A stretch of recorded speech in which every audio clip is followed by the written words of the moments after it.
Assalamualaikum warahmatullahi wabarakatuh. Perkenalkan, nama saya Mari Wismawan dengan NIM 2020511016. Di sini saya akan menjelaskan tentang program saya, yaitu Framework React App, yaitu Learning Progress Tracker menggunakan Framework React. Di sini pertama-tama saya membuka Windows C dan membuat folder bernama MyApp. Dalam folder MyApp, saya mengklik kanannya dan option dan buka dalam Gitbase. Dalam Gitbase di sini saya untuk mengunduh React app yaitu dengan mengetikkan npx create react app kenapa titik di sini karena saya telah ingin menyimpannya dalam folder MyApp. Jika kalian hanya dalam Windows C, maka kalian harus menjelaskan juga folder mana yang ingin disimpan. Dan setelah mengetik ini, lakukan enter dan akan menginstal program baru yang bernama MyApp. Setelah semuanya terinstall, selanjutnya adalah membuka Visual Studio Code. Setelah semuanya terinstall, maka yang selanjutnya adalah membuka Visual Studio Code dan membuka folder MyApp-nya. Di sini untuk membuat program saya membuat folder baru yang bernama komponen dalam src. Folder baru dalam folder komponen terisi beberapa file, yaitu addlearning.js, addlearningfrom.js, dan editlearning.js, learningitem.js, dan learninglist.js. Dalam addlearning.js, di sini saya memakai pustaka React dan state import untuk memungkinkan pembuatan state di dalam komponen fungsional. Komponen addlearning didefinisikan sebagai fungsi yang menerima properti addlearning. Di dalamnya, useState digunakan untuk mendefinisikan state lokal bernama input yang diinisialisasikan dengan string kosong. Fungsi handleSubmit menangani pengiriman form. Fungsi ini mencegah perilaku default pengiriman form menggunakan i_default. Memeriksa apakah input tidak kosong dan jika tidak kosong. Dan jika tidak kosong, memanggil fungsi addlearning yang diteruskan sebagai properti dengan argumen input. Setelah itu, state input diatur kembali menjadi string kosong. Komponen ini merender dengan elemen input text dan tombol submit.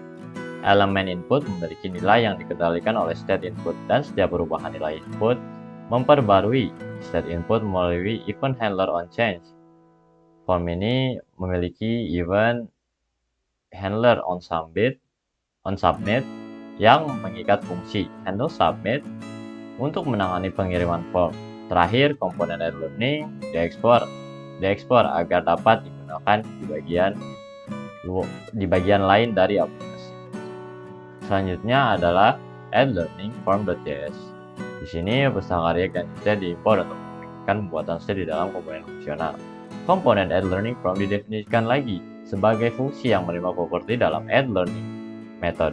Di dalamnya, useState digunakan untuk mendefinisikan state lokal bernama method yang diinisialisasikan dengan string kosong. Fungsi handleSubmit menangani pengiriman form. Fungsi ini mencegah perilaku default pengiriman form menggunakan i_default.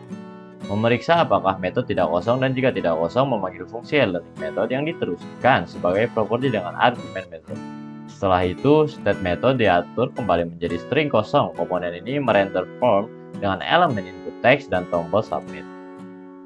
Elemen input memiliki nilai yang dikendalikan oleh state method, dan setiap perubahan nilai input memperbarui state method melalui event handler onChange. Form ini memiliki event handler onSubmit yang mengikat fungsi handSubmit untuk menangani pengiriman form.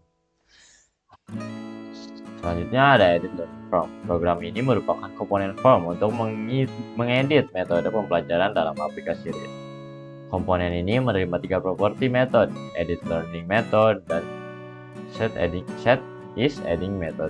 Properti method berisi data metode pembelajaran yang akan diedit. EditLearning method adalah fungsi untuk memperbarui metode pembelajaran, dan setIsAdding adalah fungsi untuk mengubah status pengeditan. Komponen ini menggunakan setLocalNewMethod untuk menyimpan nilai baru dari metode. Pembelajaran yang akan diubah saat form dikirim melalui fungsi handleSubmit. Jika nilai baru valid, fungsi editLearningMethod akan dipanggil dengan mengirimkan ID method dan nilai baru. Kemudian, status pengeditan akan diubah menjadi false. Form ini terdiri dari input teks untuk mengubah metode pembelajaran serta dua tombol. Satu untuk menyimpan perubahan dan satu untuk membatalkan pengeditan. Tombol save memicu fungsi handle submit, sementara tombol cancel memanggil fungsi set is editing dengan nilai false untuk membatalkan pengeditan tanpa menyimpan perubahan. Selanjutnya adalah learning item.js. Program ini merupakan komponen learning item dalam aplikasi React menampilkan item metode pembelajaran. Komponen ini menerima 4 property method, toggle completion, delete learning method, dan edit learning method. Property method berisi data metode pembelajaran. Toggle completion adalah fungsi untuk mengubah status penyelesaian metode. Delete learning method adalah fungsi untuk menghapus, dan edit learning method adalah fungsi untuk mengedit. Komponen ini menggunakan state local is editing dengan mengelola status pengeditan. Jika is editing true, maka komponen edit learning akan ditampilkan untuk memungkinkan pengeditan metode pembelajaran. Jika tidak, informasi metode pembelajaran akan ditampilkan bersama dengan beberapa tombol untuk berinteraksi dengan item tersebut. Dan yang terakhir dalam folder komponen yaitu adalah file learning list.js. Program ini adalah komponen learning list dalam aplikasi React yang berfungsi untuk menampilkan daftar metode pembelajaran. Komponen ini menerima 4 properti, learning method, toggle completion, delete learning method, dan edit learning method seperti yang ada di learning item.js. Komponen ini memetakan setiap elemen dari array learning method menjadi sebuah komponen learning item yang diberi properti key method, toggle completion, dan delete learning, dan edit learning method. Properti key digunakan untuk memberikan identitas unik setiap elemen dalam daftar, sedangkan properti lainnya diteruskan ke komponen learning item untuk menangani fungsionalitas masing-masing item. Dengan demikian, learning list berfungsi sebagai wadah untuk menampilkan dan mengelola daftar metode pembelajaran, di mana setiap metode dapat diubah status penyelesaiannya, diedit, atau dihapus melalui komponen learning item yang berinteraksi dengan fungsi-fungsi yang diteruskan sebagai properti. Wah, juga susah nggak jelas.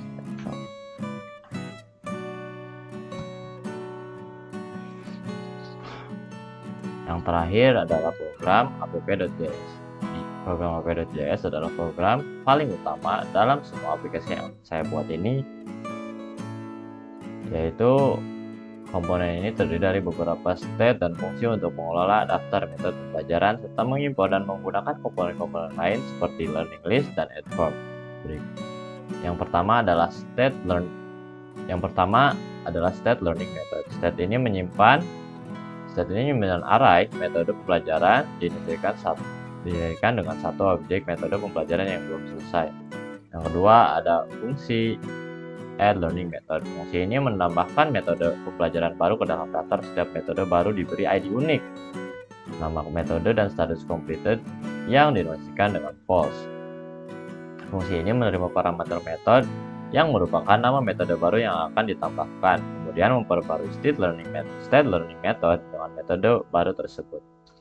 Yang ketiga ada fungsi toggle completion. Fungsi ini mengubah status penyelesaian completed dari suatu metode pembelajaran berdasarkan ID-nya. Jika sudah selesai, maka statusnya akan diubah menjadi belum selesai dan sebaliknya. Fungsi delete learning method. Fungsi ini menghapus metode pembelajaran dari daftar berdasarkan ID-nya. Metode yang ID-nya sesuai dihilangkan dari array learning method. Yang kelima adalah fungsi edit learning method. Fungsi ini mengedit nama metode pembelajaran berdasarkan ID-nya. Fungsi ini menerima ID method dan nama metode baru sebagai parameter, kemudian memperbarui metode yang sesuai dengan nama metode baru tersebut. Yang keenam adalah render komponen. Komponen ini merender elemen div dengan kelas app. Di dalamnya terdapat judul learning progress tracker. Komponen learning form digunakan untuk menambahkan metode pembelajaran baru dengan properti learning method yang menghubungkan fungsi penambahan metode. Komponen learning list digunakan untuk menampilkan daftar metode pembelajaran yang ada dan mengirimkan semua metode serta fungsi-fungsi toggle completion, delete learning method, dan edit learning method sebagai properti. Komponen app ini mengatur keseluruhan alur aplikasi, mulai dari penambahan, pengeditan, penghapusan, hingga perubahan status penyelesaian metode pembelajaran. Selanjutnya, jika ingin program menjadi lebih menarik, di sini saya mengedit file app.css. Berikut adalah program dalam app.css.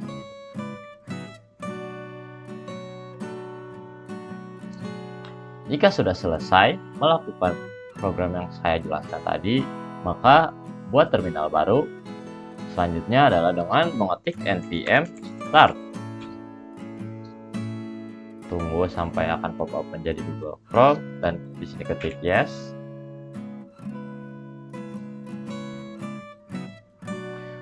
Nah,